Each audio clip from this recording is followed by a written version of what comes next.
Students, my name is उरूज फातिमा और आज फिर मैं लेकर आई हूँ आपके लिए फुल बुक रिवीजन का वीडियो। जैसे कि आपके थर्ड सेम के एग्जाम्स होने वाले हैं तो मैं आपके लिए आज कराऊंगी फिजिकल फार्मास्यूटिक्स 1 का रिवीजन। तो सबसे पहले मैं आपको बता देती हूँ कि जो हमारी बुक है ठाकुर पब्लिकेशन की फिजिकल फार्मास्यूटिक्स 1 की, उसका कवर है।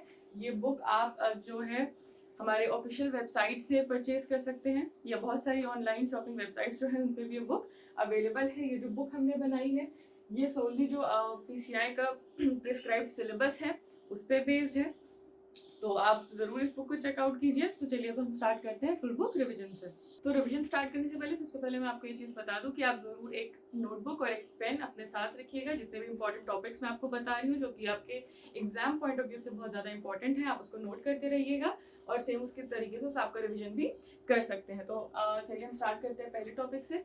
पहला टॉपिक जो है वो है हमारा सॉल्युबिलिटी ऑफ ड्रग्स। तो सॉल्युबिलिटी जैसे कि हमको पता ही है, आई होप आप सभी को पता होगा कि सॉल्यूट को जब सॉल्वेंट में मिक्स करते हैं तो उसी को हम क्या कहते हैं, सॉल्युबिलिटी।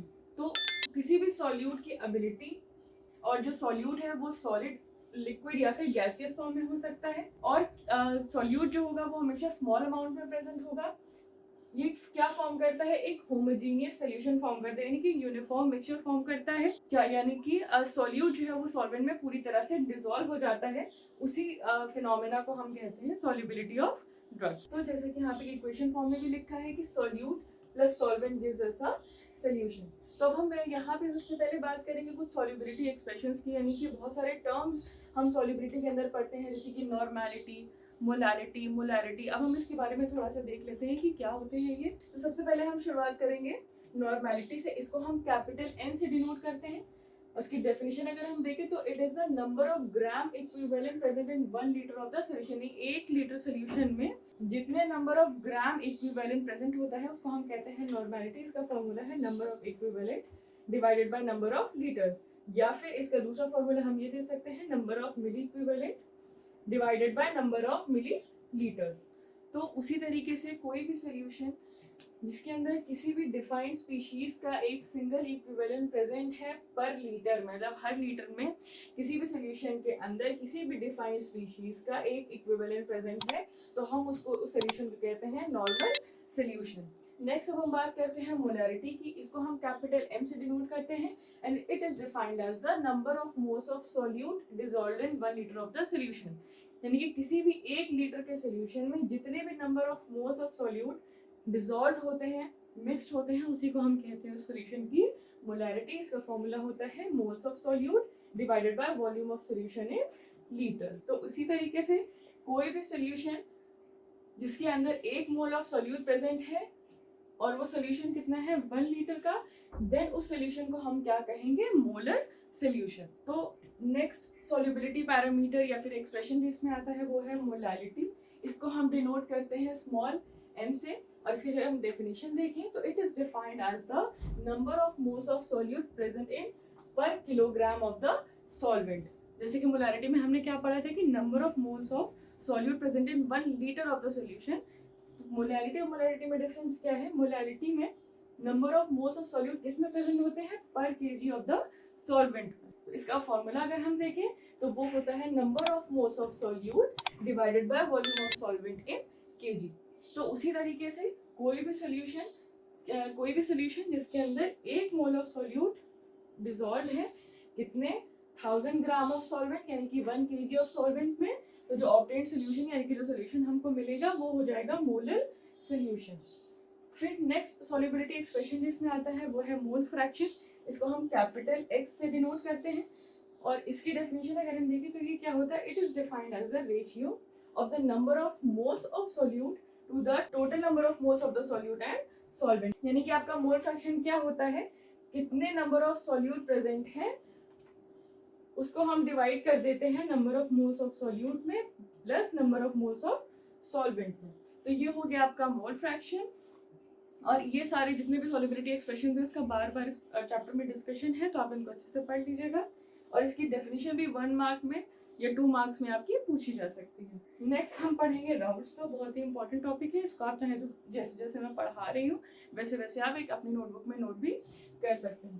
तो राउल्ट्स लॉ क्या होता है, राउल्ट्स लॉ हमें ये बताता है किसी भी गिवन टेम्परेचर पे किसी भी सोल्यूशन के अंदर जो वोलेटाइल कंपोनेंट प्रेजेंट होता है उसका जो वेपर प्रेशर होता है वो किसके बराबर होता है, vapour pressure of the pure component which is multiplied by the mole fraction of that component in the solution. तो ये तो आपका थ्योरी बेसिस पे हो गया फॉर्मूला। अगर हम इसको आप इसको ज्यादा बेटर समझ पाएंगे फॉर्मूले से, तो वेपर प्रेशर जैसे कि किसी भी सोल्यूशन में दो कंपोनेंट्स प्रेजेंट है, component A and component B. तो अगर हम इसके फॉर्मूले के अकॉर्डिंग देखें तो अगर हम कंपोनेंट ए की यहाँ पे बात हो रही है तो ये जो P डिनोट कर रहा है vapour pressure of the component A, then यहाँ पे है P नॉट ए, ये क्या है आपका vapour pressure of the pure component, and then यहाँ पे XA है which is the mole fraction of that component in the solution. तो यहाँ पे अगर हम कंपोनेंट ए की बात करें तो इसका फॉर्मूला निकल के आएगा rho A is equal to rho naught A multiplied by XA। तो इसी तरीके से जैसे हमने कंपोनेंट ए के लिए वेपर प्रेशर का फॉर्मूला निकाला है, सेम उसी तरीके से हम कंपोनेंट बी का भी निकाल सकते हैं। तो अगर हम किसी भी कंपोनेंट का टोटल वेपर प्रेशर कैलकुलेट करना हो तो टोटल वेपर प्रेशर आपको किससे डिनोट कर रहा है, यहाँ पे कैपिटल P से, तो that will be equal to rho A plus rho B. तो हम यहाँ पे क्या करेंगे, दोनों का फॉर्मूला पुट कर देंगे। तो यहाँ पे रो ए की जगह आएगा rho naught A into XA plus rho B की जगह पे आएगा rho naught B into XB। और जो कंपोनेंट ए और कंपोनेंट बी प्रेजेंट है किसी भी सोल्यूशन में, अगर हम उनके मोल फ्रैक्शन को जोड़े तो उसका जो एडिशन होता है वो होता है 1, यानी कि XA plus XB is equal to 1। इसको हम और किस तरीके से लिख सकते हैं, अगर हम इसको इधर ले आए तो ये प्लस साइन जो है ये माइनस साइन में कन्वर्ट हो जाएगा। तो अगर हम XA देखें क्या निकल के आएगा, वो निकल के आएगा 1 माइनस XB। तो जो हमारी इक्वेशन 1 ऑब्टेन हुई थी तो उसको क्या करेंगे, हम इक्वेशन 2 एक लिखेंगे। इसमें हमने क्या किया, XA की वैल्यू हमने निकाली थी 1 माइनस XB, तो उस इक्वेशन 1 में हम इस वैल्यू को पुट कर देंगे। तो ये क्या हो जाएगा, रो नॉट ए XA की जगह पे आपका आ गया 1 माइनस XB प्लस ये आपका एज इट इज रहेगा। इस इक्वेशन को हम सॉल्व करते हैं तो ये हमें फाइनली क्या देगा, rho naught A plus XB आपका कॉमन निकल आएगा। देन इधर ब्रैकेट में क्या बचेगा, rho naught B minus rho naught A. तो उसके बाद यहाँ पे कंडीशन हम देखेंगे कि अगर XB ही पसंद है, यानी कि अगर सिर्फ और सिर्फ प्योर कंपोनेंट बी ही उस सोल्यूशन में प्रेजेंट हो तो उसमें उस केस में क्या होगा, XA आपका 0 हो जाएगा, यानी XB की वैल्यू क्या हो जाएगी 1, और टोटल वेपर प्रेशर जो है वो आपका हो जाएगा रो नॉट बी। उसी सेम तरीके से अगर XB 0 है, यानी कि प्योर कंपोनेंट नहीं, प्योर कंपोनेंट बी नहीं, प्योर कंपोनेंट ए प्रेजेंट है, तो उस केस में क्या होगा, XB आपका हो जाएगा 0, यानी कि जो टोटल वेपर प्रेशर है वो निकल के आएगा P is equal to P naught A. और जनरली हम राउल्ट्स लॉ को कैसे एक्सप्रेस करते हैं, rho I is equal to XI multiplied by rho naught I. तो ये हमारा जनरल फॉर्मूला है राउल्ट्स लॉ का। अब हम इसके अंदर दो तरीके के सॉल्यूशन पढ़ते हैं, ideal solutions and real solutions. तो जो आइडियल सॉल्यूशंस होते हैं वो हमेशा क्या करेंगे, राउल्ट्स लॉ को ओबे करेंगे, यानी कि उसकी कंडीशंस जो भी है उसको फुल्ली सेटिस्फाई करेंगे। एंड रियल सॉल्यूशंस क्या होते हैं, वो राउल्ट्स लॉ को फॉलो नहीं करेंगे, उसको ओबे नहीं करेंगे eight all the conditions of temperature and pressure. तो सबसे पहले हम आइडियल सॉल्यूशंस का देखते हैं। तो जैसे कि मैंने आपको बताया कि आइडियल सॉल्यूशंस क्या होते हैं, राउल्ट्स लॉ को ओबे करते हैं at all the concentrations and temperature. तो राउल्ट्स लॉ को हम कैसे एक्सप्रेस करते हैं, partial pressure of component A is equal to vapour pressure of component A into mole fraction of component A. यानी कि जैसे हम जनरल राउल्ट्स लॉ का फॉर्मूला लिखते हैं, जहाँ पे जो आपका रो ए यानी कि पी ए है, ये क्या हो जाएगा, partial pressure of component A, rho naught A क्या होगा, vapour pressure of component A pure state, और XC आपका क्या होगा, mole fraction of the component A in the solution. और यहाँ पे अगर हम मोल फ्रैक्शन की बात करें तो कंपोनेंट ए के लिए क्या होगा, moles of component A divided by total number of moles. तो ये इसको हम कैसे लिखेंगे, n यहाँ पे है आपका नंबर ऑफ मोल्स, तो Na divided by Na plus Nb। तो उसी तरीके से अगर हमें कंपोनेंट बी का total pressure, total vapour pressure निकालना है, तो ये भी सेम उस तरीके से हो जाएगा, rho B is equal to rho naught B multiplied by XB। तो सिमिलरली उसी तरह रो बी क्या होगा, partial pressure of component B, rho naught B क्या होगा, vapour pressure of component B in pure state, X B क्या होगा वहां पे, mole fraction of component B in the solution. Similarly उसी तरीके से अगर हम कंपोनेंट बी का मोल फ्रैक्शन कैलकुलेट करें तो वो क्या निकल के आएगा, N B divided by N A plus N B. अब जैसे कि हमको पता है जो इंडिविजुअल कंपोनेंट्स प्रेजेंट होते हैं किसी भी सॉल्यूशन में, उसका जो सम होता है यानी कि उसका जो एडिशन होता है उसके मोल फ्रैक्शंस का, वो क्या होता है, इज इक्वल टू 1। तो हम X B X A plus X B is equal to 1 लिखते हैं। देन अगर हमें एक्स बी की वैल्यू चाहिए तो ये क्या हो जाएगी, 1 माइनस एक्स ए।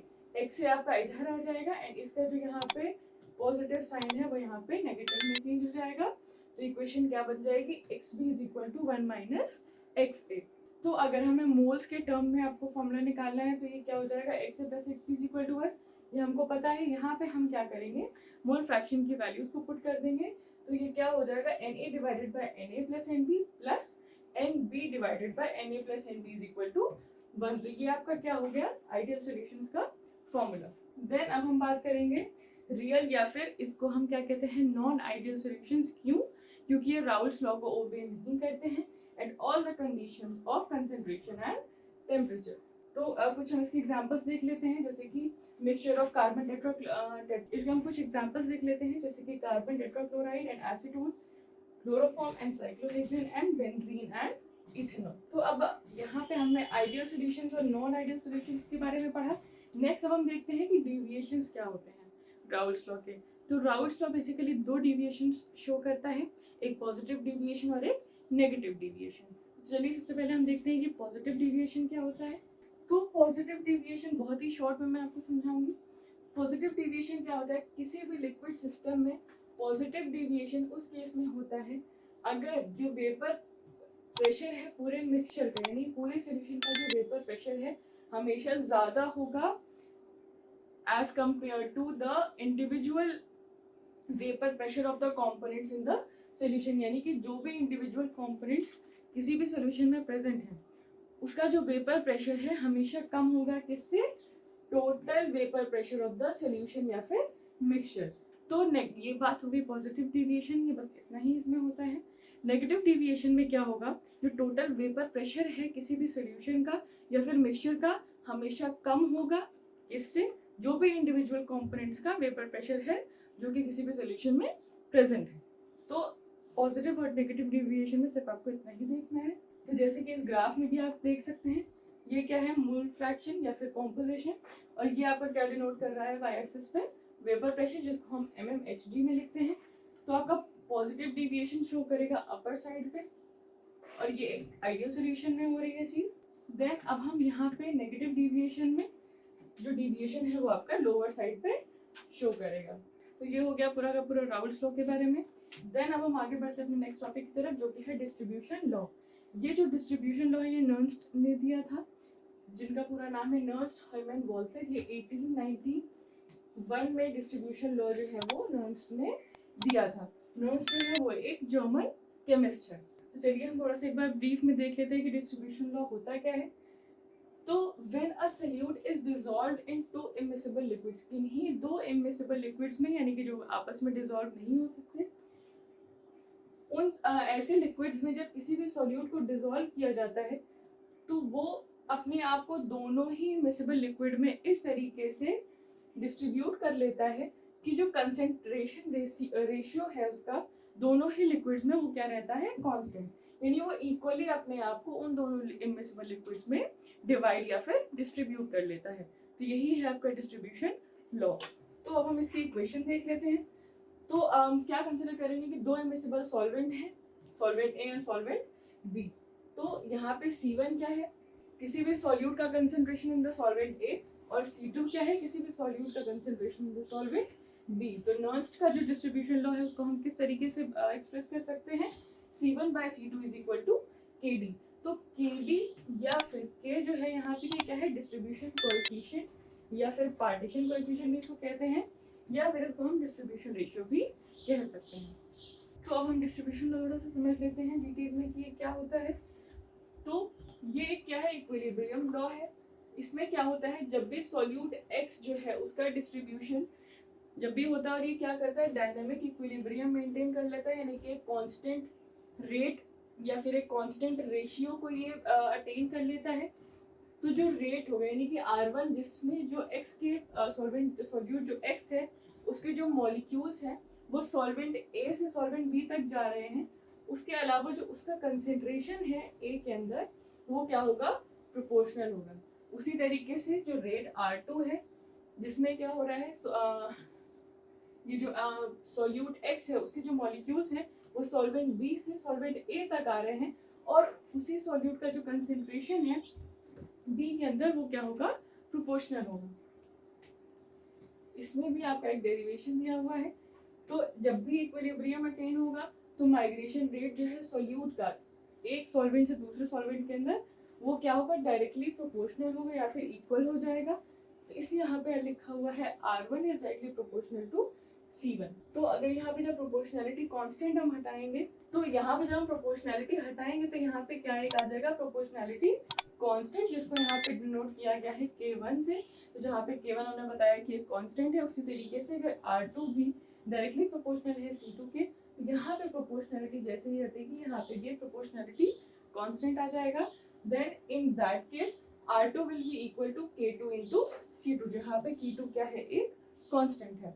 तो मिक्सचर ने जैसे ही इक्विलिब्रियम अटेन किया उस केस में क्या हो गया, रेट ट्रांसफर जो है या ट्रांसफर रेट जो है वो आपका क्या हो जाएगा, इक्वल हो जाएगा, यानी कि R1 will be equal to R2।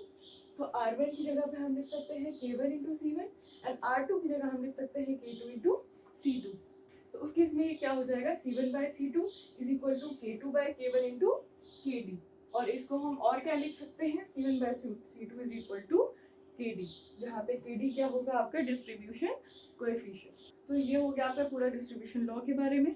Derivation important है, उसको अच्छे से समझ लीजिएगा, बहुत ही इजी वे में है, तो आप उसको नोट भी कर सकते हैं अपनी नोटबुक में। अब हम इसकी कुछ एप्लीकेशंस देख लेते हैं। तो डिस्ट्रीब्यूशन लॉ जो है वो सॉल्वेंट एक्सट्रैक्शन में हेल्प करता है, उसके अलावा पार्टीशन क्रोमेटोग्राफी जो है उसमें ये हेल्प करता है, उसके अलावा ये किसमें हेल्प करता है, ब्रोमाइड या फिर आयोडाइड के कंफर्मेटरी टेस्ट में। उसके अलावा एक प्रोसेस होता है पार्क्स प्रोसेस, उसमें ये हेल्प करता है, इसमें हम क्या करते हैं, लेड का डीसिल्वराइजेशन करते हैं। तो इन सारे प्रोसेस में जो है डिस्ट्रीब्यूशन लॉ काम आता है। तो चलिए अब हम आगे बढ़ते हैं अपने नेक्स्ट टॉपिक की तरफ जो है पॉलीमॉर्फिज्म। तो पॉलीमॉर्फिज्म समझने से पहले हम सबसे पहले पढ़ेंगे कि पॉलीमॉर्फ क्या होता है। तो पॉलीमॉर्फ वर्ड जो है ये डिराइव किया गया है एक ग्रीक वर्ड से, पॉली यानी कि बहुत सारे, मैनी, मॉर्फ का मतलब होता है फॉर्म।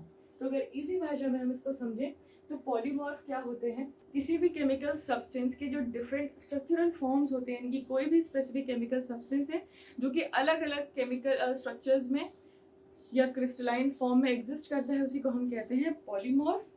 तो अगर हम पॉलीमॉर्फिज्म को यहाँ पे समझें तो ये क्या होगा, किसी भी सॉलिड मटेरियल की वो एबिलिटी जिसमें वो दो या फिर दो से ज़्यादा क्रिस्टलाइन फॉर्म्स में एग्जिस्ट करता है, और वो फॉर्म्स जिनका जो अरेंजमेंट है, उसका जो कॉन्फ़िगरेशन है या फिर जो कॉन्फॉर्मेशन है वो क्या होगा, अलग अलग होगा किसी भी क्रिस्टल लैटिस के अंदर। तो ये हो गया आपका पॉलीमॉर्फिज्म के बारे में। अब जो टाइप्स ऑफ पॉलीमॉर्फ्स देख लेते हैं, ये होता है आपका 3 तरीके का। सबसे पहले इसमें आता है एनांटियोट्रॉपी, दूसरा इसमें आता है मोनोट्रॉपी एंड तीसरा इसमें आता है डायनामिक एलोट्रॉपी। चलिए सबसे पहले हम देखते हैं एनांटियोट्रॉपी क्या होता है। इसको भी हम बहुत ही छोटी सी इजी डेफिनेशन के हेल्प से समझेंगे। जब भी कोई दो पॉलीमेरिक फॉर्म्स जिनका जो वेपर प्रेशर है वो कॉमन है, तो उस केस में क्या होगा, जो एक पॉलीमॉर्फिक फॉर्म है वो दूसरे पॉलीमॉर्फिक फॉर्म में कन्वर्ट हो सकता है एट अ डेफिनेट टेम्परेचर, जिसको हम क्या कहते हैं, ट्रांजिशन टेम्परेचर।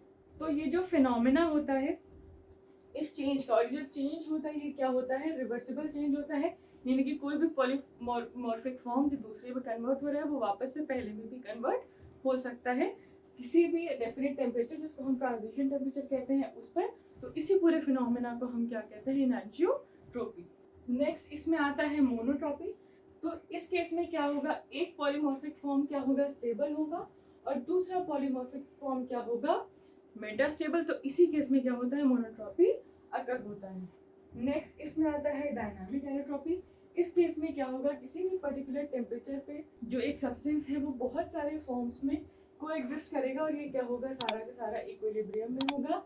तो जो डिफरेंट फॉर्म्स हैं किसी भी सर्टेन केमिकल सब्सटेंस की, उनके मॉलिक्यूलर फॉर्मूला जो होंगे वो हमेशा अलग अलग होंगे और इसी को हम कहते हैं डायनामिक एलोट्रॉपी। अब इसका अगर हम एग्जांपल देखें तो लिक्विड सल्फर जो होता है उसके 3 एलोट्रॉप होते हैं, S mu, S pi and S lambda. तो इनके केस में क्या होगा, जो मॉलिक्यूलर स्ट्रक्चर होगा इनका अलग अलग होगा, यानी कि एस लैम्डा जो है वो होता है S8, एस पाई जो होता है वो होगा S4 एंड जो फॉर्मूला एस म्यू का है वो अभी भी पता नहीं लग पाया है। तो ये है आपके डिफरेंट टाइप्स ऑफ पॉलीमर्स। अब हम आगे बढ़ते हैं नेक्स्ट टॉपिक की तरफ जो कि है यूटेक्टिक मिक्सचर्स। तो यूटेक्टिक मिक्सचर शायद आपने पहले फार्मास्यूटिक्स में पढ़ा होगा। इसमें क्या होता है, जब भी दो सब्सटेंसेस जिनको मिलाया जाता है या जो पाउडर फॉर्म में होते हैं उनको मिलाने के बाद जब वो लिक्विफाई हो जाते हैं यानी कि लिक्विड में कन्वर्ट हो जाते हैं, उन्हीं मिक्सचर्स को हम क्या कहते हैं, यूटेक्टिक मिक्सचर्स। तो हम इसके डेफिनेशन के अकॉर्डिंग देखते हैं कि यूटेक्टिक मिक्सचर क्या होता है। तो जो डिफरेंट मिक्सचर कॉन्स्टिट्यूएंट्स होते हैं, यानी कि जो उनका जो कॉन्स्टिट्यूएंट्स है किसी भी मिक्सचर के, उनका जो प्रोपोर्शन होता है, अगर वो सबसे कम मेल्टिंग पॉइंट देता है, लीस्ट मेल्टिंग पॉइंट देता है, तो यही सिग्निफाई करता है यूटेक्टिक मिक्सचर। तो बहुत सारे सब्सटेंसेस जैसे कि menthol, thymol, camphor, phenol, antipyrine, acetophenetidin, तो ये क्या करते हैं, जैसे ही इनको आपस में मिक्स किया जाता है तो ये क्या करते हैं, फौरन ही लिक्विफाई हो जाते हैं, यानी कि लिक्विड फॉर्म में कन्वर्ट हो जाते हैं। तो यूटेक्टिक मिक्सचर के जो कॉन्स्टिट्यूएंट होते हैं इनको हमेशा अलग अलग ही यानी कि सेपरेटली इनको डिस्पेंस किया जाता है ताकि ये लिक्विफाई ना हो, इनकी जो पोटेंसी है वो बनी रहे।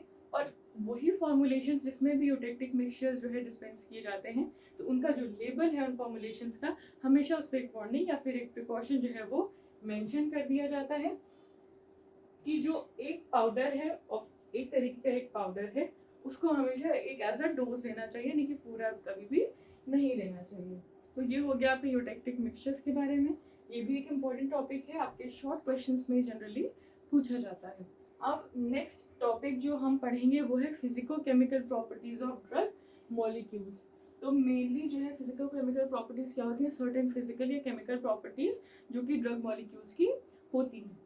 तो मेनली जो है हम यहाँ पे 5 फिजिको केमिकल प्रॉपर्टीज की बात करेंगे जो कि है refractive index, optical rotation, dielectric constant, dipole movement and dissociation constant. तो ये 5 मेन जो है फिजिको केमिकल प्रॉपर्टीज हैं ड्रग मॉलिक्यूल्स की। तो इसमें सबसे पहले और जो सबसे most important physico chemical property है वो है रिफ्रैक्टिव इंडेक्स। रिफ्रैक्टिव इंडेक्स हम आप लोगों ने पहले अपने स्कूल टाइम पे फिजिक्स में पढ़ा होगा। तो रिफ्रैक्टिव इंडेक्स क्या होता है, it is the ratio of light velocity in the substance to that in the vacuum और एयर। तो किसी भी सब्सटेंस की जो लाइट वेलोसिटी होती है उसका अगर हम रेशियो निकालते हैं उसी सेम सब्सटेंस की लाइट वेलोसिटी को वैक्यूम या फिर एयर के अंदर, देन उसको हम क्या कहते हैं, रिफ्रैक्टिव इंडेक्स। तो इसका अगर हम फॉर्मूला देखें, इसको हम स्मॉल n से डिनोट करते हैं। तो it is defined as the ratio of velocity of light in substance to the velocity of light in the air. तो ये तो आपका एक जनरल फॉर्मूला हो गया। एक स्नेल का जो लॉ है उसने भी एक रिफ्रैक्टिव इंडेक्स का फॉर्मूला दिया था of liquid with respect to air. तो स्नेल्स लॉ के according n is equal to sine i by sine r, जहाँ पे i क्या होता है, angle of incidence. Angle of incidence वो होता है जिस एंगल पे कोई भी रे ऑफ लाइट जो होती है वो आके गिरती है, यानी कि ये आपका एक सरफेस है, यहाँ पे रे ऑफ लाइट आके गिरी, तो ये जो एंगल होगा ये होगा आपका एंगल ऑफ इंसिडेंस, जिसको हम आई से डिनोट करते हैं। देन ये है आर, स्मॉल आर, जो कि क्या होगा, एंगल ऑफ रिफ्रैक्शन। तो ये वो एंगल होता है जिसमें जो भी लाइट होती है वो रिफ्रैक्ट होके फर्दर और आगे जाती है, जो इंसिडेंट लाइट होती है वो रिफ्रैक्ट होके और आगे जाती है, देन उस एंगल को हम कहते हैं एंगल ऑफ रिफ्रैक्शन। जैसे फॉर एग्जांपल ये आपका वाटर है, यहाँ पे ऑफ लाइट आके पड़ी तो ये आपका हो गया एंगल ऑफ इंसिडेंस। यहाँ पे आके हमेशा ये क्या करेगी, अपना एंगल चेंज करेगी, दूसरी डायरेक्शन में आगे जाएगी, फॉर एग्जाम्पल कुछ इस तरीके से, तो देन ये क्या होगा आपका एंगल ऑफ रिफ्रैक्शन। तो ये हो गया आपका रिफ्रैक्टिव इंडेक्स का फॉर्मूला। तो नेक्स्ट अब हम थोड़ा सा रिफ्रैक्शन के बारे में देख लेते हैं। तो the change in direction of light रे when it passes from one medium into another, यानी कि एयर से जब वो लिक्विड में जाती है, जैसे कि मैंने अभी आपको बताया था। तो फॉर एग्जांपल ये आप लिक्विड है एंड ये आपका ऊपर एयर है, इंसिडेंट रे आई, इसने फॉल किया लिक्विड सरफेस पे, देन इसमें सबसे पहले अगर हम नॉर्मल यहाँ पे खींचते हैं, देन ये जो एंगल फॉर्म होगा ये हो गया आपका एंगल ऑफ इंसिडेंस। देन जब ये लिक्विड के अंदर पास करेगी इसमें रिफ्रैक्शन होगा, देन ये क्या करेगी, स्लाइटली अपने एंगल को चेंज करेगी। तो नॉर्मल और रिफ्रैक्टेड रे के बीच में जो एंगल फॉर्म होगा वो क्या होगा, एंगल ऑफ रिफ्रैक्शन। इसको हम किससे डिनोट करते हैं, स्मॉल आर से। तो हम देखते हैं कि रिफ्रैक्टिव इंडेक्स को डिटरमाइन कैसे करते हैं। तो ये जो आपका पहला फिजिको केमिकल प्रॉपर्टी है, इसमें रिफ्रैक्टिव इंडेक्स जो है वो सबसे ज़्यादा इंपॉर्टेंट है, प्लस इसका जो डिटर्मिनेशन है वो भी बहुत बार आपके एग्जाम्स में पूछा जाता है, तो इसका बहुत ध्यान से पढ़िएगा। तो कैसे हम डिटरमाइन करते हैं रिफ्रैक्टिव इंडेक्स को, इसको हम डिटरमाइन करते हैं with the help of Abies refractometer. ये एक इंस्ट्रूमेंट है जिसके हेल्प से हम क्या करते हैं, रिफ्रैक्टिव इंडेक्स को डिटरमाइन करते हैं। चलिए अब हम इसका प्रोसीजर देख लेते हैं। तो एबीज रिफ्रैक्टोमीटर जो होता है, इसमें दो प्रिज्म होते हैं जिनको एक साथ क्लैंप कर दिया जाता है। देन उस पर जब इंसिडेंट रे ऑफ लाइट जब आके फॉल करती है तो वो सर्टेन पाथ पे मूव करती है, और उसी तरीके से यहाँ पे हम क्या करते हैं, रिफ्रैक्टिव इंडेक्स को डिटरमाइन करते हैं। तो चलिए इसका हम प्रोसीजर एक बार थोड़ा सा अच्छे से समझ लेते हैं। यहाँ पे जैसे कि आप इस फिगर में देख सकते हैं कि यहाँ पर दो प्रिज्म है, ये प्रिज्म ए है और ये जो है आपका ये है प्रिज्म नंबर बी। यहाँ पे एक मिरर है जिसको कैपिटल एम से डिनोट किया जा रहा है। इंसिडेंट रे आएगी, वो इस मिरर पे फॉल करेगी।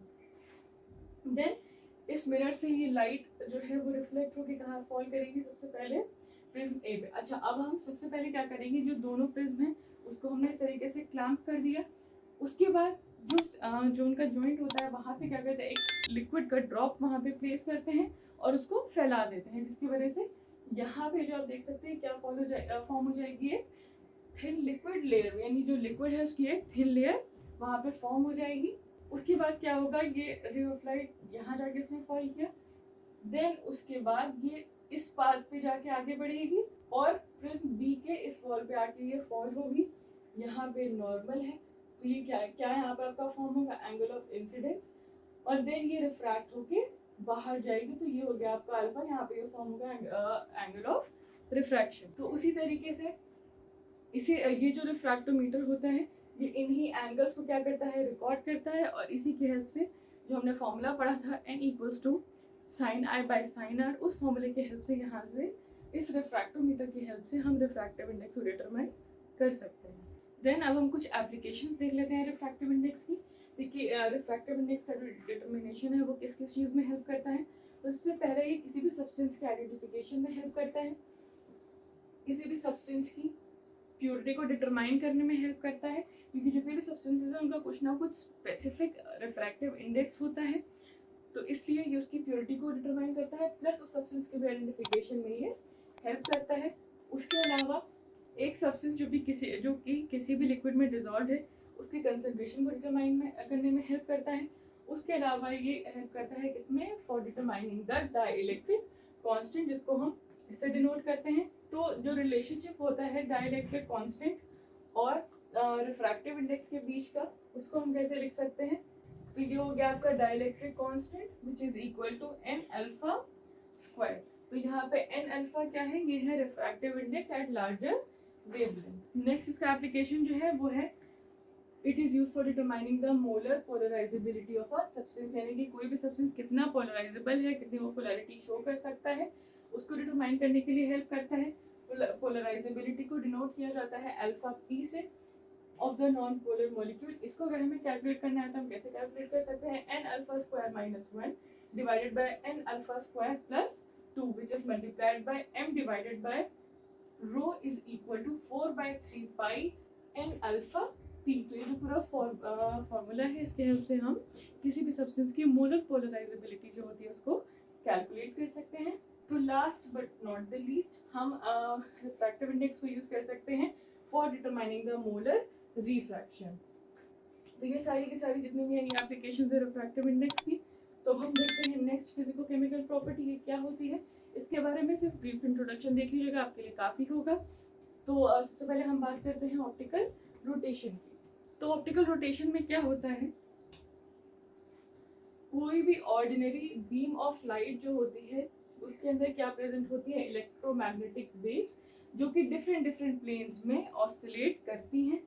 जैसे कि ये आपकी प्लेन पोलराइज लाइट है, वो सिर्फ क्या करेगी, इस डायरेक्शन में ही ऑसिलेट करेगी। और ये ऑर्डिनरी लाइट है, ये क्या करती है, ये सारे ही डायरेक्शंस में मूव करती है। जैसे कि आप देख सकते हैं कि जितने भी डायरेक्शंस हैं ये सब में मूव कर रही है। तो जैसे ही इस लाइट बीम को क्या करते हैं, एक पोलराइजर से पास किया जाता है, यानी कि एक पोलराइज लेंस होता है, ये क्या करता है, जो ऑर्डिनरी बीम ऑफ लाइट है इसको कॉन्सेंट्रेट कर देता है। तो उस केस में जो वेव्स होती हैं वो सिग्नल प्लेन में ऑसिलेट करने लगती हैं, इसीलिए हम उसको देन क्या कहते हैं, प्लेन पोलराइज लाइट। यानी कि ऑर्डिनरी बीम ऑफ लाइट थी, उसको हमने क्या किया, एक पोलराइज्ड लेंस या फिर जिसको हम पोलराइजर भी कहते हैं, उससे पास कराया। तो ये जो डिफरेंट डिफरेंट प्लेन्स में ऑसिलेट कर रही थी, ये अब क्या कर रही है, ये सिंगल प्लेन में ही ऑसिलेट करेगी। तो इस लाइट को हम क्या कह सकते हैं, प्लेन पोलराइज्ड लाइट। तो अगर इस प्लेन पोलराइज्ड लाइट को हम किसी ऑर्गेनिक कंपाउंड से पास करें तो जो पोलराइज्ड लाइट का जो प्लेन होता है वो रोटेट करता है। तो वो कंपाउंड जिसके अंदर वो एबिलिटी होती है कि वो प्लेन पोलराइज्ड लाइट के प्लेन को रोटेट कर सके, देन उसको हम क्या कहते हैं, ऑप्टिकली एक्टिव कंपाउंड। और यही जो प्रॉपर्टी होती है किसी भी कंपाउंड की, उसको हम कहते हैं ऑप्टिकल एक्टिविटी। तो यहाँ पे एक पोलराइज्ड लाइट है, यहाँ पे हमने क्या किया, एक ऑप्टिकली एक्टिव सोल्यूशन लिया, और यहाँ पे जो आप देख सकते हैं ये प्लेन था किसी भी पोलराइज्ड लाइट का, वहाँ पे यहाँ पे क्या हो गया, इसका जो प्लेन है वो रोटेट हो गया, और यहाँ पे ये जो अल्फा है ये आपको मिल गया एंगल ऑफ रोटेशन। तो इसी पूरे फिनोमेना को हम कहते हैं किसी भी कंपाउंड की ऑप्टिकल एक्टिविटी। तो अब हम थोड़ा सा इसके बारे में और पढ़ लेते हैं। तो कोई भी कंपाउंड अगर वो प्लेन पोलराइज्ड लाइट को लेफ्ट हैंड साइड डायरेक्शन में रोटेट कर रहा है, यानी कि एंटी क्लॉकवाइज डायरेक्शन में रोटेट कर रहा है, तो उसको हम कहते हैं लीवो रोटेटरी। और वो कंपाउंड जो किसी भी प्लेन पोलराइज्ड लाइट को राइट हैंड साइड डायरेक्शन में रोटेट कर पा रहा है, देन हम उस कंपाउंड को कहते हैं डेक्स्ट्रो रोटेटरी। उसके बाद एंटी क्लॉकवाइज रोटेशन जो होता है उसको हम नेगेटिव यानी कि माइनस साइन से डिनोट करते हैं, और जो क्लॉकवाइज रोटेशन होता है उसको हम पॉजिटिव यानी कि प्लस साइन से डिनोट करते हैं। यानी कि अगर एग्जांपल हम लेते हैं लैक्टिक एसिड का, तो माइनस लैक्टिक एसिड जो है वो होगा आपका laevo rotatory, and plus lactic acid जो है वो होता है डेक्स्ट्रो रोटेटरी। तो ये हो गया आपका पूरा ऑप्टिकल रोटेशन के बारे में। अब नेक्स्ट फिजिकल प्रॉपर्टी जो है वो है डाइइलेक्ट्रिक कांस्टेंट। तो डाइइलेक्ट्रिक कांस्टेंट क्या होता है, किसी भी गिवन मटेरियल की जो रिलेटिव परमिटिविटी होती है उसको हम कहते हैं डाइइलेक्ट्रिक कांस्टेंट। तो ये क्या होता है, it is the ratio between the permittivity of the medium to the permittivity of the free space. तो यहाँ पे ER जो है ये हो गया आपका रिलेटिव परमिटिविटी, ये जो है आपका सिर्फ परमिटिविटी है इन द मीडियम, और ये जो है ये है आपका permittivity in the free space. तो अब हम देखते हैं परमिटिविटी क्या होता है। तो permittivity is the resistance encountered when an electric field is formed in a medium. जब किसी भी मीडियम में एक इलेक्ट्रिक फील्ड फॉर्म होती है तो वहाँ पर जब कोई भी रेजिस्टेंस क्रिएट होता है या फिर प्रोड्यूस होता है तो उसी रेजिस्टेंस को हम कहते हैं परमिटिविटी। तो परमिटिविटी किससे रिलेटेड है, it is related to the ability of the substance to transmit an electric field. कोई भी सब्सटेंस कैसे एक इलेक्ट्रिक फील्ड को ट्रांसमिट कर सकता है, उसी एबिलिटी को हम कहते हैं परमिटिविटी। तो ये हो गया आपका डाइइलेक्ट्रिक कांस्टेंट के बारे में। देन अब हम बात करते हैं डाइपोल मोमेंट की। तो डाइपोल मोमेंट को सबसे पहले हम समझेंगे एक HCl मॉलिक्यूल से, हाइड्रोजन क्लोराइड मॉलिक्यूल की हेल्प से हम इसको समझेंगे।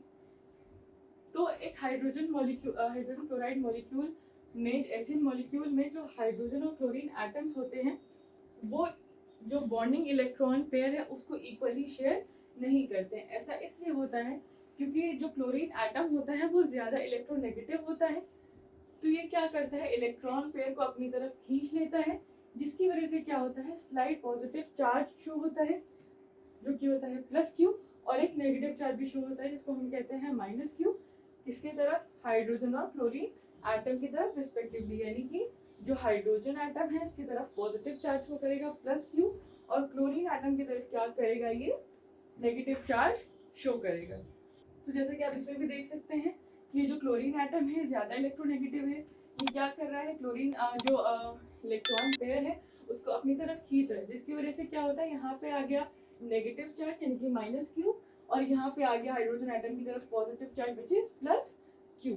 तो जो मॉलिक्यूल पॉजिटिव चार्ज को ऑब्टेन करेगा एक एंड पे और दूसरे एंड पे क्या करेगा, नेगेटिव चार्ज ऑब्टेन करेगा, उसी को हम कहते हैं इलेक्ट्रिक डाइपोल और डाइपोल।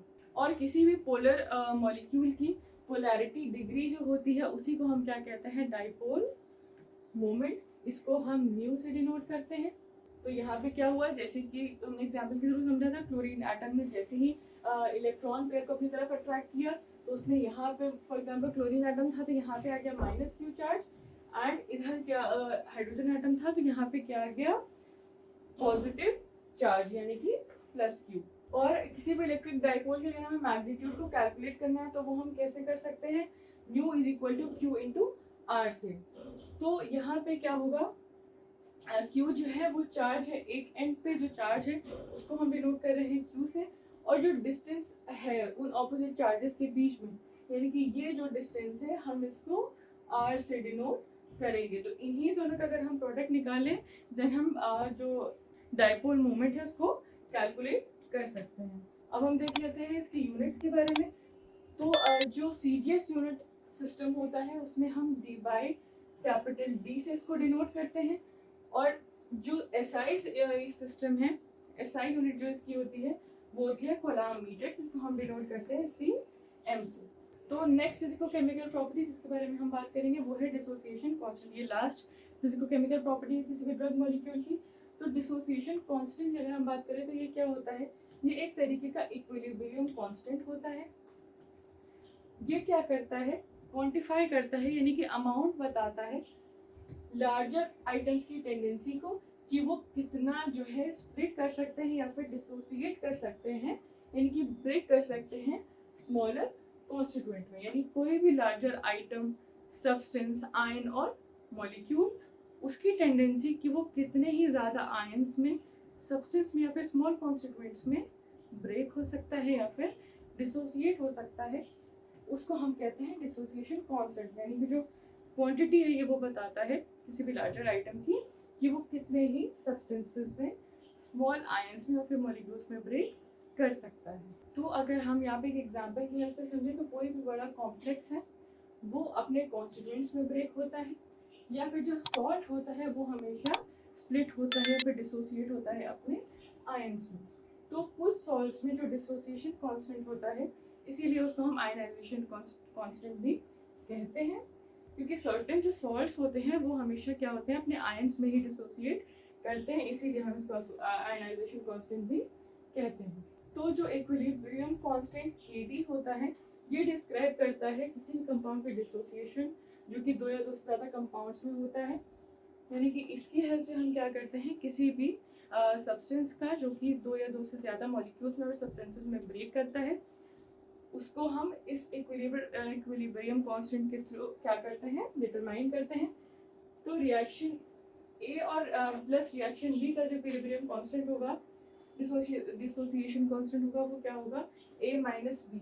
तो इसको हम कैसे डिनोट करेंगे, a square bracket a into square bracket b divided by square bracket a minus b। तो डिसोसिएशन कांस्टेंट जो होता है वो क्या होता है, हमेशा एसोसिएशन कांस्टेंट के रेसिप्रोकल होता है, यानी कि उसका उल्टा होता है, और नेगेटिव लॉगरिथम होता है डिसोसिएशन कांस्टेंट, यानी कि Kd का ये क्या होगा आपका Pkd। तो ये हो गया आपका डिसोसिएशन कांस्टेंट के बारे में। तो ये जितनी मैंने फिजिकल केमिकल प्रॉपर्टीज बताई है बहुत इंपॉर्टेंट है, आपके एग्जाम में कई बार पूछा जाता है, तो आप उसे से पढ़िएगा।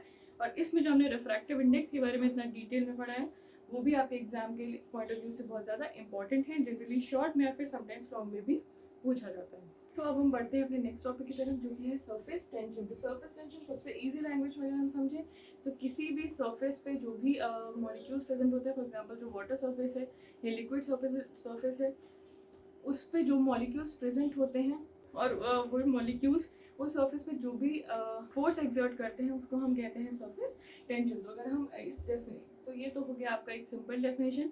अब हम इस चैप्टर की डेफिनेशन के थ्रू समझते हैं कि सरफेस टेंशन क्या होता है। तो ये क्या है किसी भी लिक्विड मॉलिक्यूल का कैरेक्टरिस्टिक्स है, यानी कि उसका फीचर है या उसकी कोई भी प्रॉपर्टी है।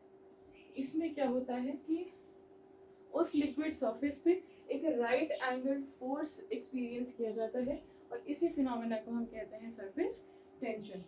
और ये फोर्स कैसे कॉज होता है? It is cause due to the attraction between the molecules present in the liquid. जैसे कि मैंने भी आपको बताया था, उस लिक्विड में जो भी मॉलिक्यूल्स प्रेजेंट हैं उनमें जब अट्रैक्शन फोर्स एक्सर्ट होता है कि यानी कि उनके बीच में जब भी अट्रैक्शन होता है तो ये क्या करते हैं, एक राइट एंगल फोर्स उस सरफेस पे एक्सर्ट कराते हैं या लिक्विड का एक्सपीरियंस होता है। तो इसी पूरे फिनोमेना को हम कहते हैं सरफेस टेंशन। तो जैसे कि इस डायग्राम में दिया हुआ है कि ये जो है ये क्या है, लिक्विड मॉलिक्यूल्स हैं। इस मॉलिक्यूल में क्या हो रहा है कि इसके जो मॉलिक्यूल्स हैं आपस में एक दूसरे को इनसाइड यानी कि अंदर की तरफ पुल कर रहे हैं, तो ये सरफेस टेंशन क्रिएट करता है। उसके अलावा यहाँ पे आप मॉलिक्यूल को देख सकते हैं, ये जितने मॉलिक्यूल्स हैं ये एक दूसरे को क्या कर रहे हैं, अंदर की तरफ पुल कर रहे हैं, लेकिन equally in all the direction. तो यही जो फिनोमेना होता है ये क्या करता है, सरफेस टेंशन को क्रिएट या फिर प्रोड्यूस करता है। तो सरफेस टेंशन की अगर हम यूनिट की बात करें तो सीजीएस यूनिट जो होती है, यानी कि सीजीएस सिस्टम में जो सरफेस टेंशन की यूनिट होती है उसको हम मेजर करते हैं डाइन पर सेंटीमीटर में। इसका जिसको डिनोट करते हैं डाइन पर सेंटीमीटर से, यानी कि सेंटीमीटर टू द पावर -1। और एसआई सिस्टम में जो होता है हम सरफेस टेंशन को डिनोट करते हैं न्यूटन पर मीटर से। इसको हम डिनोट करते हैं newton m to the power -1। तो यहाँ बात हो गई, थोड़ा बहुत हमने देख लिया इंट्रोडक्शन कि सरफेस टेंशन को क्या होता है। नेक्स्ट जो इसमें पूछा जाता है सबसे ज़्यादा वो है measurement of surface and interfacial tension, यानी कि इसको हम मेजर कैसे करते हैं। तो मेन इसके जो है वो 4 मेथड्स हैं जो सरफेस और इंटरफेशियल टेंशन को मेजर करने के लिए यूज़ किए जाते हैं। सबसे पहला इसमें आता है वो है कैपिलरी राइज मेथड। सेकेंड इसमें आता है लेबोरेटरी मेथड जो हम लेबोरेटरी स्केल पे कंडक्ट करते हैं। थर्ड इसमें आता है ड्यूनॉय रिंग मेथड एंड लास्ट इसमें आता है विल्हेमी प्लेट मेथड। तो अब हम इन 4 जो है मेथड्स हैं इनके बारे में थोड़ा सा डिटेल में पढ़ेंगे, अच्छे से पढ़ेंगे। तो सबसे पहला हम शुरू करते हैं कैपिलरी राइज मेथड से। तो सबसे पहले इसमें कैपिलरी राइज मेथड में एक कैपिलरी का यूज़ किया जाता है जो कि क्या है, एक लिक्विड कंटेनर है उसमें इमर्स्ड होती है। इसमें जो लिक्विड होता है वो हाइट एच तक प्रेजेंट होता है और ये क्या फॉर्म करता है, एक मेनिस्कस फॉर्म करता है। और यहाँ पे ये क्या है, ये फॉर्म करेगा एक कॉनकेव एंगल। तो ये तो हो गई फिगर की बात। अब हम थोड़ा सा थ्योरी वाइज समझते हैं कि कैपिलरी मेथड में कैसे फंक्शन करता है, कैसे वर्क करता है। तो सबसे पहले इसमें क्या होता है, जो कैपिलरी ट्यूब है जिसका रेडियस r होता है उसको वर्टिकली एक लिक्विड में इमर्स कर देते हैं, यानी कि एक लिक्विड कंटेनर है।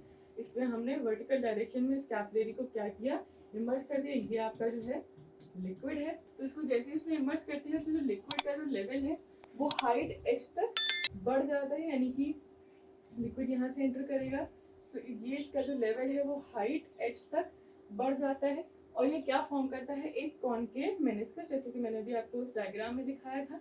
तो यहाँ पे क्या फॉर्म करेगा, एक कॉनकेव मेनिस्कस। उसके बाद जो लिक्विड कॉलम का वेट होता है वो हाइट h तक प्रेजेंट होता है और इसे कौन सपोर्ट करता है, सरफेस टेंशन, जो कि हम डिनोट करते हैं गामा से। और ये जो सरफेस टेंशन होता है ये कहाँ पे एक्ट करता है, in the inner circumference of the capillary tube, यानी जो इनर सर्कमफ्रेंस है कैपिलरी ट्यूब का, यहाँ पे ये सरफेस टेंशन का फोर्स जो है वो एक्ट करता है। तो अगर हम डेफिनेशन के अकॉर्डिंग देखें तो जो हर 1 सेंटीमीटर एरिया पे जो फोर्स एक्ट करता है एक टेंजेंट के फॉर्म में, इसको हम कहते हैं सरफेस टेंशन। तो जो एंगल होता है ट्यूब वॉल और टेंजेंट के बीच में उसको हम थीटा सपोज कर लें। तो जो वर्टिकल कंपोनेंट होता है सरफेस टेंशन का वो होता है गामा कॉस थीटा।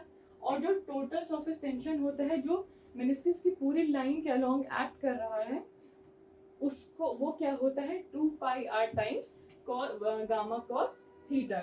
यहाँ पे 2 पाई r इसलिए दिया गया है क्योंकि जो सर्कमफ्रेंस होता है उसका फॉर्मूला क्या होता है 2 पाई r। तो जो अपवर्ड डायरेक्शन में फोर्स एक्ट करेगा वो आपका क्या हो जाएगा 2 पाई r multiplied by gamma cos theta. और ज्यादातर लिक्विड्स के लिए थीटा जो होता है, यानी कि जो एंगल होता है ट्यूब वॉल और टेंजेंट के बीच में, वो क्या होता है 0 होता है। एंड तो अगर हम थीटा की जगह पे 0 वैल्यू पुट करेंगे तो कॉस 0 की वैल्यू क्या होती है 1 होती है। तो अपवर्ड फोर्स जो है वो क्या हो जाएगा आपका 2 पाई आर गामा, यानी कॉस थीटा क्या हो जाएगा यहाँ पे 1। तो अपवर्ड डायरेक्शन में जो फोर्स है वो घट के क्या हो जाएगा 2 पाई आर गामा। देन ये बात हो गई अपवर्ड फोर्स की। अब कुछ फोर्स जो है वो डाउनवर्ड यानी कि नीचे के डायरेक्शन में भी लगेगा। क्यों? क्योंकि लिक्विड का अपना जो वेट होता है वो भी कुछ ना कुछ डाउनवर्ड फोर्स एक्सर्ट करेगा। वो वेट क्या होगा? Mass into gravity. तो अगर हम डाउनवर्ड फोर्स लिखें तो ये क्या हो जाएगा h pi r square d into g, जहाँ पे d जो है वो है लिक्विड की डेंसिटी, h है वो है height of the column, r will be the radius of the capillary and g will be the gravity. तो जो अपवर्ड फोर्स होगा वो हमेशा किसके बराबर होगा? डाउनवर्ड फोर्स के। तो यहाँ पे हम दोनों के वैल्यूज पुट करेंगे तो ये क्या हो जाएगा 2 pi are gamma will be equal to h pi r square d into g. तो अगर जो गामा है ये है आपका सरफेस टेंशन, अगर हमें कैलकुलेट करना हो तो ये जो पार्ट है ये आ जाएगा आपके इसके नीचे। तो गामा का जो फॉर्मूला है वो क्या हो जाएगा H R D G divided by 2, और सी जी एस यूनिट में यूनिट हम लिख सकते हैं डाइन पर सेंटीमीटर। अगर ऐसा यूनिट में हमें लिखना है तो उस केस में इसकी यूनिट हो जाएगी न्यूटन पर मीटर। तो इसी तरीके से जो भी वैल्यूज हैं हमारे पास उसको हम जब भी इस फॉर्मूले में पुट करते हैं तो हमें क्या मिल जाता है? Surface tension capillary rise method की हेल्प से। ये बहुत ज़्यादा इजीएस्ट मेथड है और मोस्ट कॉमन मेथड है सरफेस टेंशन डिटर्मिनेशन का। नेक्स्ट मेथड जो इसमें आता है वो है लैबोरेटरी मेथड। तो लैबोरेटरी मेथड में हम क्या एक स्टेलेग्मोमीटर का यूज़ करते हैं सरफेस टेंशन के मेजरमेंट के लिए। तो अब इस फिगर में जैसे कि आप देख सकते हैं ये है एक स्टेलेग्मोमीटर। इसमें क्या होता है? एक कैपिलरी ट्यूब होता है, इसमें एक बल्ब होता है जो कि एक फाइन कैपिलरी से अटैच होता है। इसके जो एजेस होते हैं वो बहुत ज़्यादा शार्प या फिर नुकीले होते हैं। तो लिक्विड जिसकी हमको सरफेस टेंशन डिटरमाइन करनी है उसको क्या करते हैं? स्टेलेग्मोमीटर में पोर करते हैं और ड्रॉप वाइज उसको ड्रिप किया जाता है, यानी बूंद बूंद करके उसमें गिराया जाता है through the fine capillary tube, यानी कि जो बहुत ही फाइन देख सकते हैं बहुत ही महीन होता है ये कैपिलरी ट्यूब। उसी ट्यूब से क्या करते हैं? लिक्विड को ड्रॉप बाय ड्रॉप स्टेलेग्मोमीटर में पोर किया जाता है फिर गिराया जाता है। तो जैसे जैसे क्या होता है लिक्विड ड्रॉप का जो साइज है वो जैसे जैसे बढ़ता है उसके साथ साथ क्या होगा कि जो वेट है उसका वो भी बढ़ेगा। लेकिन जो ड्रॉप है वो ट्यूब के अंदर, ट्यूब के एज के अंदर ही रहेगी। क्यों? क्योंकि वहाँ पे एक सरफेस टेंशन जो है वो अपना कुछ ना कुछ फोर्स जो है वो एक्सर्ट करेगी। कहाँ पे? Around the circumference of the tube and in the upward direction. तो जैसे ही क्या होगा जो डाउनवर्ड फोर्स है वो बहुत ज़्यादा हो जाएगा, यानी बहुत ज़्यादा बढ़ जाएगा।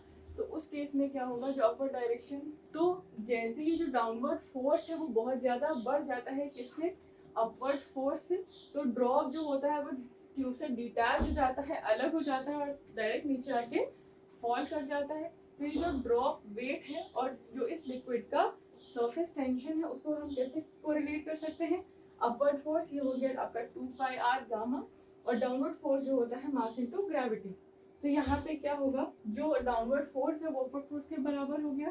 तो mg will be equal to 2 pi are gamma. तो m will be the mass of the drug, g will be the acceleration due to gravity, r will be the radius of the tube and y और gamma will be the surface tension. तो इस formula की help से हम क्या कर सकते हैं? लैबोरेटरी मेथड से सरफेस टेंशन या फिर इंटरफेशियल टेंशन को डिटरमाइन कर सकते हैं। तो नेक्स्ट इसमें आता है ड्यूनॉय रिंग मेथड। तो ड्यूनॉय रिंग मेथड से हम आप देखते हैं कि सरफेस टेंशन कैसे डिटरमाइन किया जाता है। तो इस मेथड में क्या होता है जो लिक्विड है जिसका हमें सरफेस टेंशन एनालाइज या फिर डिटरमाइन करना होता है उसको हम क्या करते हैं? सैंपल होल्डर में रख देते हैं। जैसे कि आप देख सकते हैं एक सैंपल होल्डर है, इसमें वो लिक्विड प्रेजेंट है जिसका हमको सरफेस टेंशन डिटरमाइन करना है। इसमें क्या करते हैं? एक रिंग अटैच कर दी जाती है इससे उस डिवाइस से जिससे हमको वो फोर्स जो है सरफेस टेंशन का वो मेजर करना है। और ये जो डिवाइस है दोनों ही सरफेस और इंटरफेशियल टेंशन को डिटरमाइन करने के लिए यूज़ किया जाता है। और जो यहाँ पे फोर्स मेजरिंग डिवाइस की बात हो रही है वो ये है।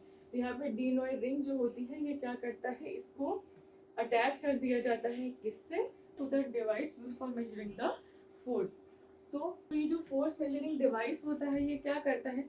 लिक्विड का वेट मेजर करता है जो कि रिंग से अटैच है, और वो टोटल फोर्स मेजर करता है जो कि रिंग पे एक्सर्ट हो रहा होता है।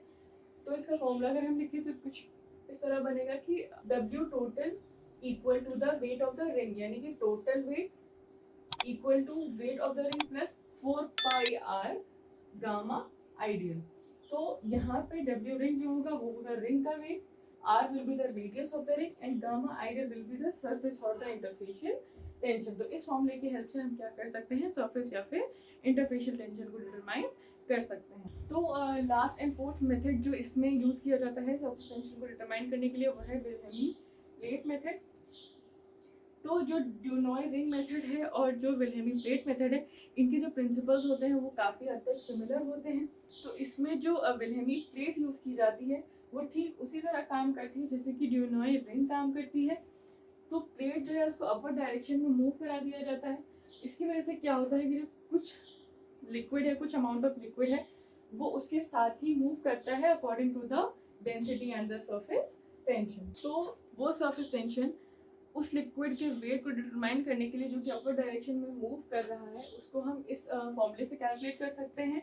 Gamma is equal to F divided by 2 capital L plus small L bracket close into cos theta, जहाँ पे capital L will be the thickness of the plate, small L जहाँ पे capital L will be the length of the plate, small L will be the thickness of the plate and theta will be the contact angle. अब contact angle क्या होगा, जो plate और interface के बीच में जो एंगल फॉर्म होगा उसको हम यहाँ पे कहेंगे कॉन्टैक्ट एंगल।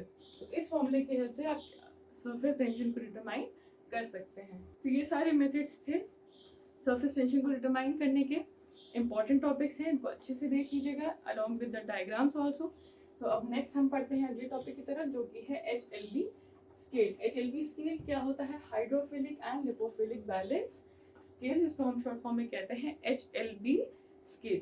तो HLB बैलेंस या फिर HLB स्केल क्या होता है, किसी भी सर्फेक्टेंट का जो हाइड्रोफिलिक पार्ट होता है यानी कि वाटर लविंग पार्ट होता है, ये डिटरमाइन क्या करता है, उसकी रिलेटिव एफिशिएंसी को डिटरमाइन करता है with respect to the lipophilic part of the same surfactant. तो कोई भी सर्फेक्टेंट होगा जिसमें दो पार्ट्स होते हैं, एक लिपोफिलिक पार्ट जो कि होगा lipid loving and water heating, and उसमें एक होगा hydrophilic part which will be lipid heating and water loving.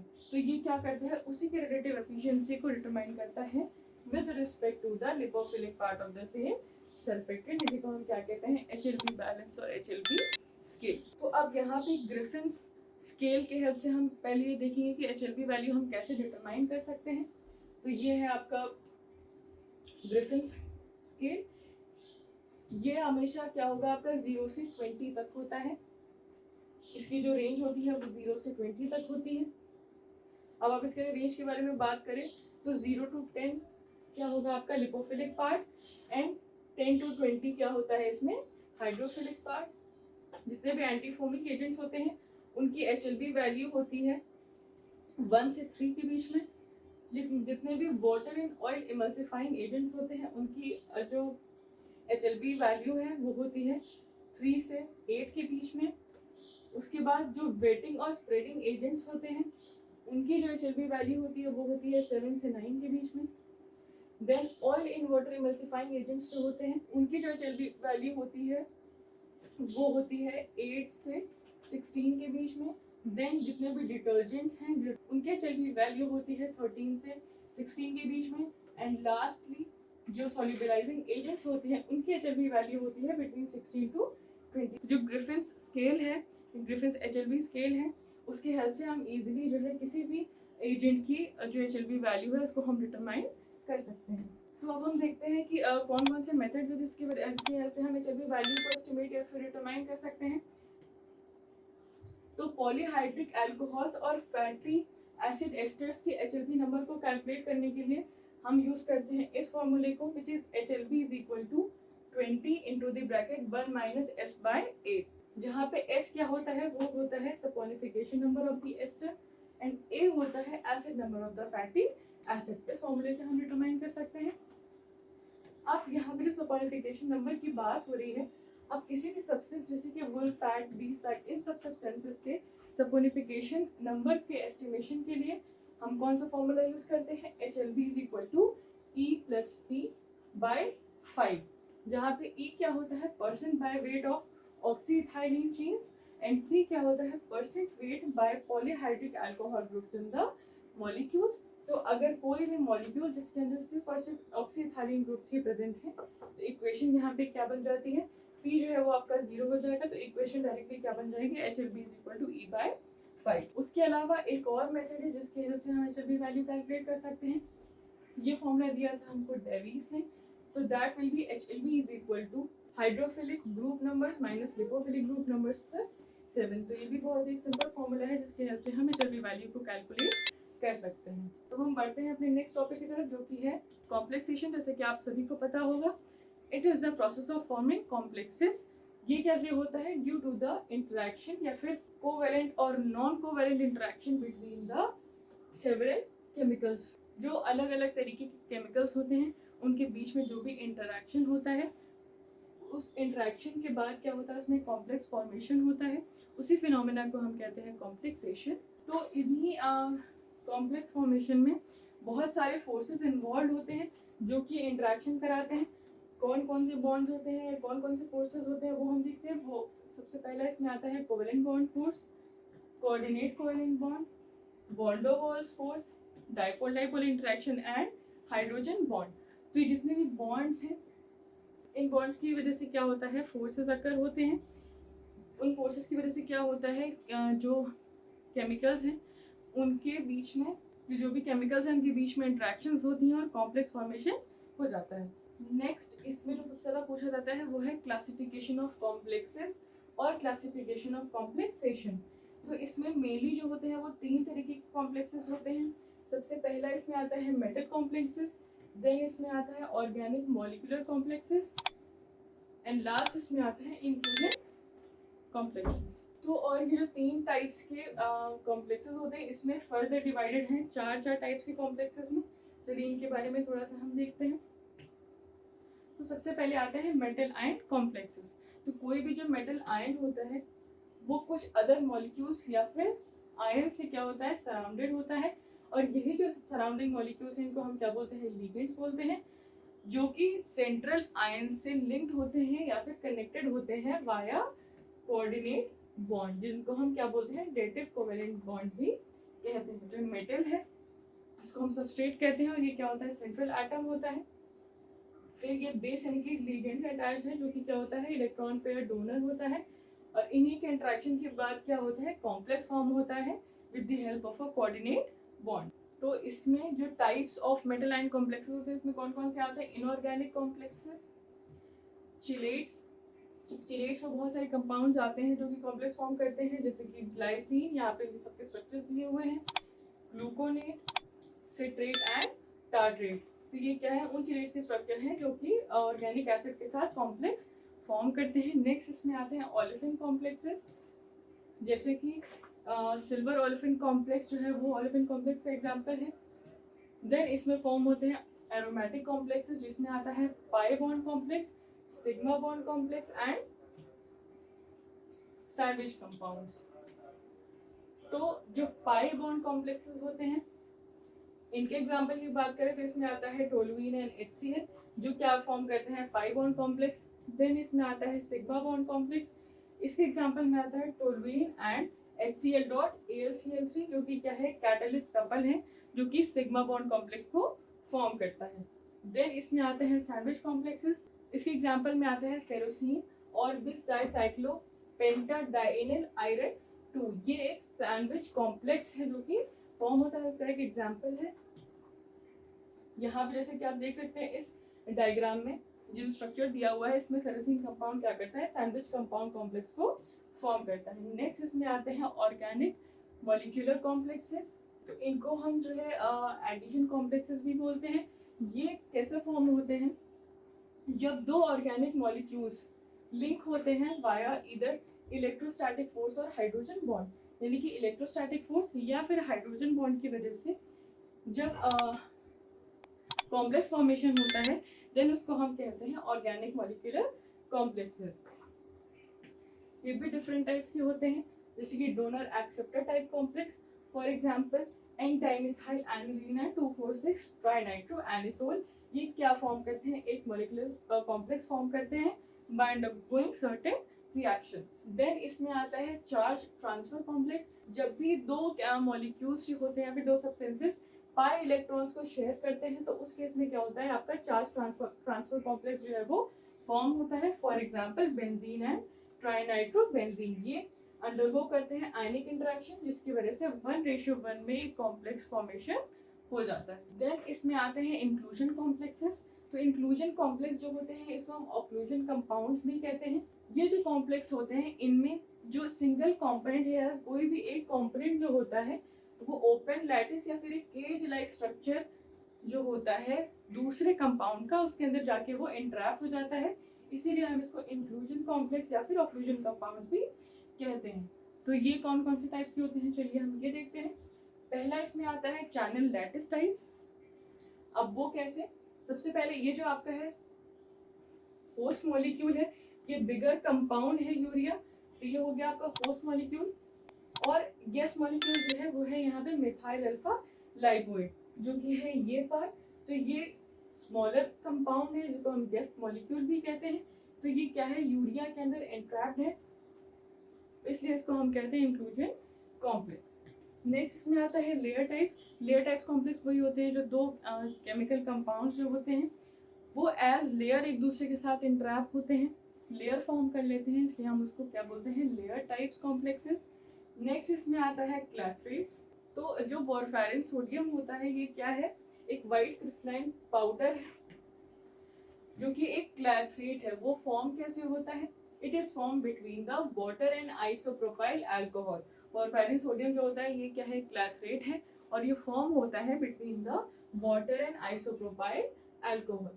तो इसके हम एग्जांपल्स एक समझते हैं। तो जैसे ही हाइड्रोक्विनोन मॉलिक्यूल्स का जो क्रिस्टलाइजेशन होता है यानी कि जैसे ही वो क्रिस्टल फॉर्म में कन्वर्ट होता है तो ये क्या करता है, केज लाइक स्ट्रक्चर फॉर्म करता है जिसमें हाइड्रोजन बॉन्डिंग प्रेजेंट होती है और जिसमें 4.2 एंगस्ट्रॉम डायमीटर के होल्स होते हैं।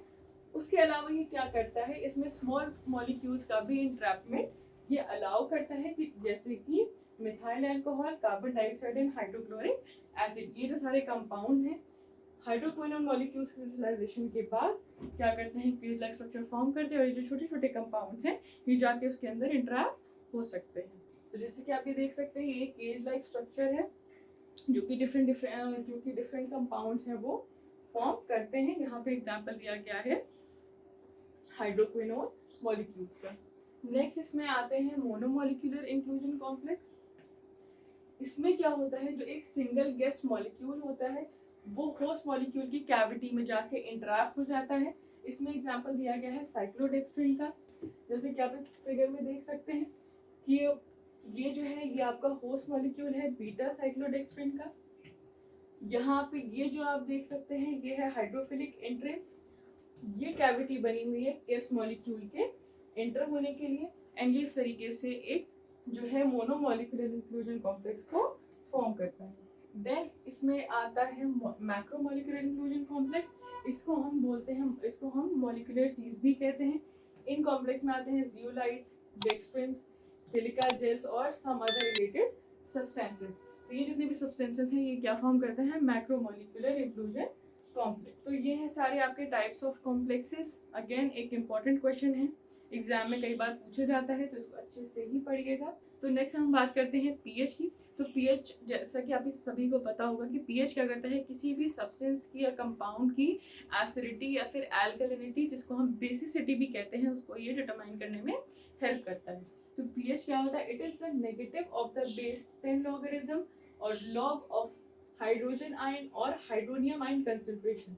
तो अगर आपको इससे कॉम्प्लिकेटेड लग रहा है तो एक सिंपल हम इसको फॉर्मूले से समझ सकते हैं। पीएच क्या होता है, negative of the base 10 logarithm of the hydrogen ion और द हाइड्रोनियम आयन। तो यहाँ पे जैसे हाइड्रोजन आयन दिया हुआ है, यहाँ पे हाइड्रोनियम आयन भी यूज होता है इंटरचेंजेबली।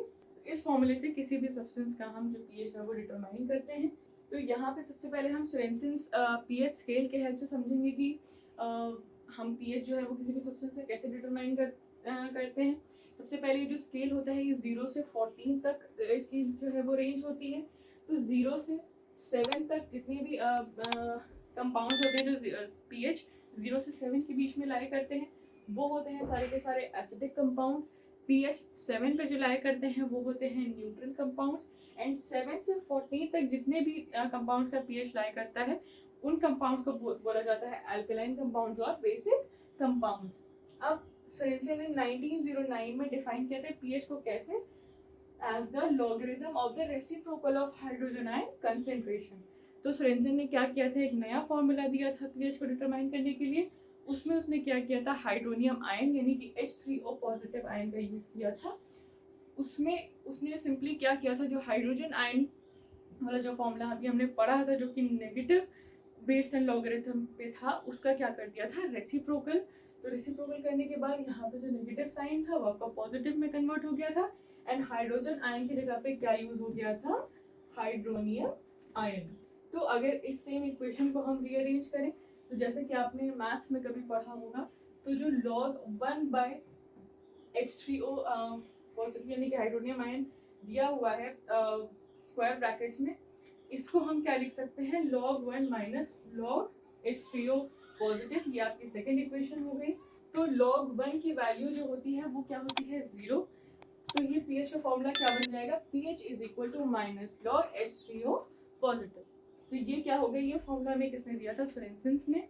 तो यहाँ पे सब वही बातें लिखी हुई है, कौन सी, कि सोरेनसन स्केल्स को अगर हम थोड़ा सा थ्योरी वाइज समझे तो ये क्या होगा, जो इनिशियल पॉइंट होता है स्केल का उसमें pH 0 होता है। इसका मतलब ये होता है कि जो हाइड्रोजन आयन कंसेंट्रेशन है वो 1 है या फिर 10 डिग्री है। ये डिनोट करता है कि कोई भी सोल्यूशन जो है वो क्या है, स्ट्रांगली एसिडिक है।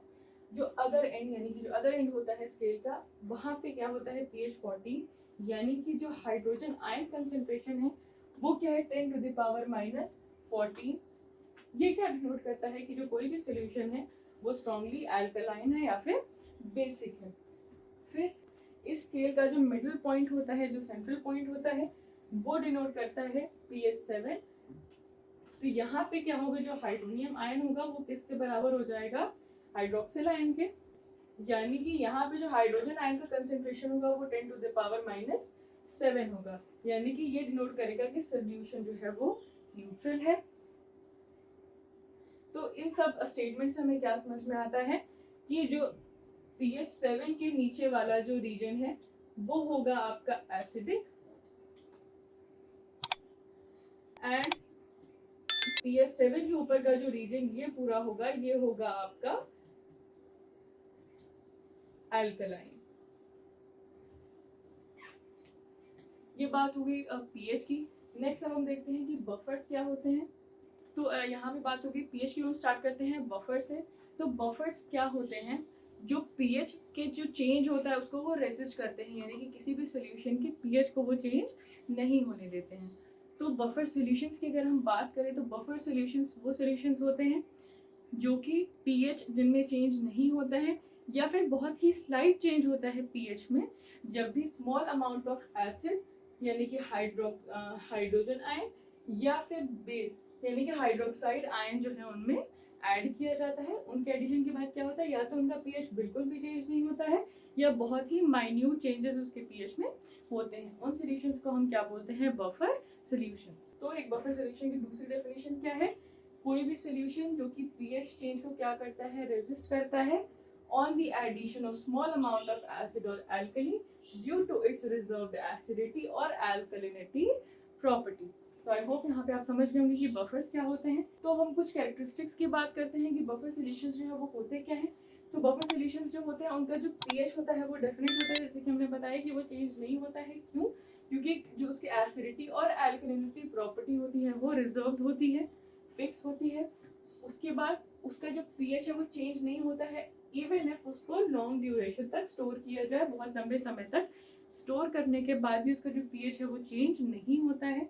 नेक्स्ट इसमें आता है कि अगर हम उस सोल्यूशन को डाइल्यूट भी कर देते हैं, उसमें जितना भी अमाउंट ऑफ वाटर हम ऐड कर लें, फिर भी उसका जो पीएच है वो चेंज नहीं होगा।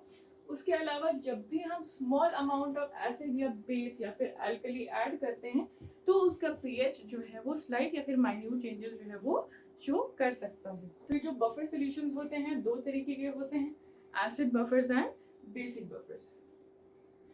तो एसिड बफर्स क्या होते हैं, वो बफर सॉल्यूशन जिसमें large amount of weak acid present होता है और इसका जो सॉल्ट होता है वो एक स्ट्रॉन्ग बेस के साथ अटैच होता है, जैसे कि CH3COOH फिर CH3COONA।